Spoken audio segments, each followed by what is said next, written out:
Jamais sans la grâce, une dévotion matinale proposée par l'Église évangélique de la grâce en collaboration avec l'Institut théologique de Cotonou.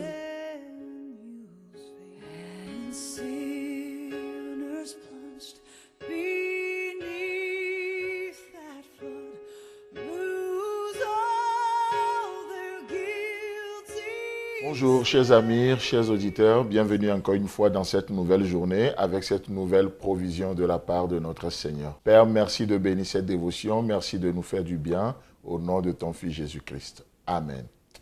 Donc nous continuons toujours dans notre psaume, le psaume 45. Donc nous allons évoluer un peu plus, nous allons voir un autre verset. Nous allons lire le verset 3 ce matin. Ça dépend des versions. Dans d'autres versions ou dans d'autres traductions, c'est le verset 2. Mais dans ma version ici, c'est le verset 3 qui déclare « Tu es le plus beau des fils de l'homme. La grâce est répandue sur tes lèvres. C'est pourquoi Dieu t'a béni pour toujours. » Amen. Donc ça c'est bien sûr, quand on comprend un peu plus ce verset, l'allusion est faite directement à notre Seigneur Jésus-Christ. D'où certaines personnes même essaient de classer ce psaume parmi les psaumes messianiques à cause de ce verset, même si ce n'est pas forcément le cas de tous les commentateurs. Bref, ce qui est important pour nous ce matin, c'est de pouvoir tirer une provision de ce verset ou de ce passage pour nous. Tu es le plus beau des fils de l'homme.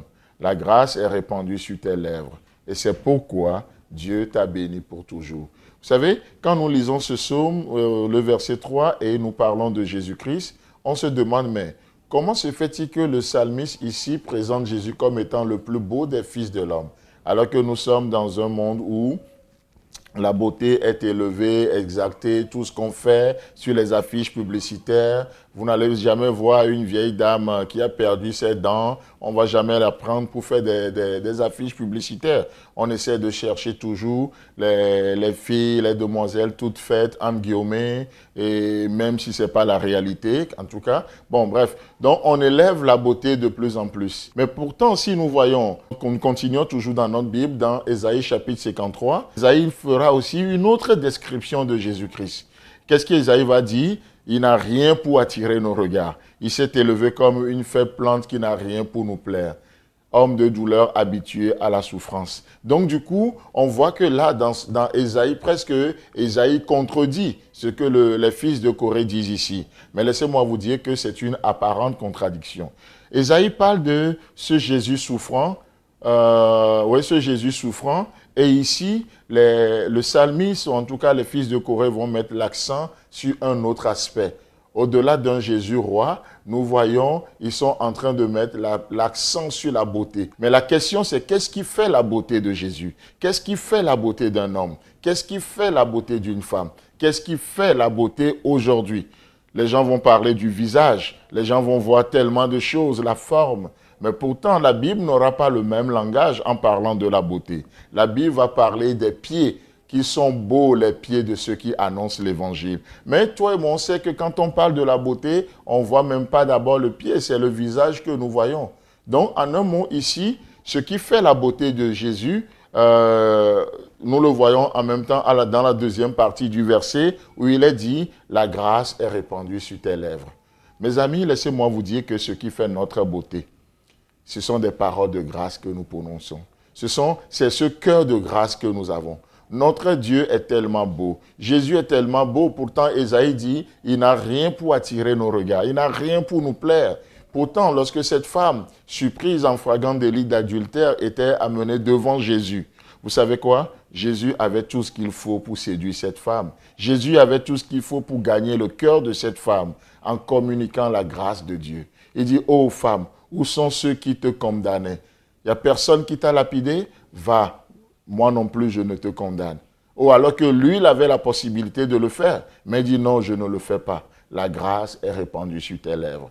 Pierre va trahir Jésus, il va le nier, renier 3 fois. Mais on le voit dans l'évangile selon Jean, le chapitre 21. La Bible nous dit quoi? Voici encore de quelle manière Christ se montre à ses disciples. Là, Christ va se montrer encore à ses disciples. Il viendra encore pour les restaurer. Les paroles de grâce. C'est pourquoi l'apôtre nous dira que des paroles assaisonnées de grâce, qui ne sortent de votre bouche aucune parole d'accusation ni de condamnation. Et s'il doit y avoir des paroles qui doivent sortir, que vos paroles soient assaisonnées de grâce. Vous savez pourquoi? Parce que c'est comme ça que Dieu lui-même nous parle. Plus de condamnation pour ceux qui sont en Jésus-Christ. Dieu ne nous accuse pas, il ne nous blâme pas. Il nous comprend et il compatit. Il est doux envers nous. Il est rempli de tendresse. Et vous savez, la vie la plus bénie sur cette terre, c'est ce que nous voyons ici. C'est la vie de grâce. Et la troisième partie du verset nous dit, parce que la grâce est répandue sur tes lèvres, c'est pourquoi Dieu t'a béni pour toujours. Ce n'est pas une bénédiction temporelle. Ça n'a rien à voir avec le matériel. Ça n'a rien à voir avec tout ce que nous appelons aujourd'hui bénédiction.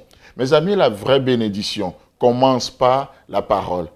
Bénir quelqu'un, c'est de dire du bien de la personne. Et Dieu dit du bien de nous. Et le Père dit du bien de son Fils. Il est béni. C'est pourquoi Dieu t'a béni pour toujours. Aujourd'hui, dans cette journée, nous avons le choix. Notre beauté nous vient de ce qui sort de notre bouche. Et qu'est-ce qui sort de notre bouche? Des paroles de colère? Des paroles de jalousie? Non, des paroles assaisonnées de grâce. C'est pourquoi Dieu t'a béni aujourd'hui et pour toujours. Amen. À demain. C'est tout le temps que nous avons. Si vous avez aimé cette dévotion, parlez-en à vos amis. Parlez-leur du message de la grâce et de ce qu'il fait dans vos vies. Pour un sujet de prière, une question ou plus d'informations, contactez-nous. Téléphone 64 88 35 87 ou 96 42 69 05 ou par WhatsApp au 94 75 80 20.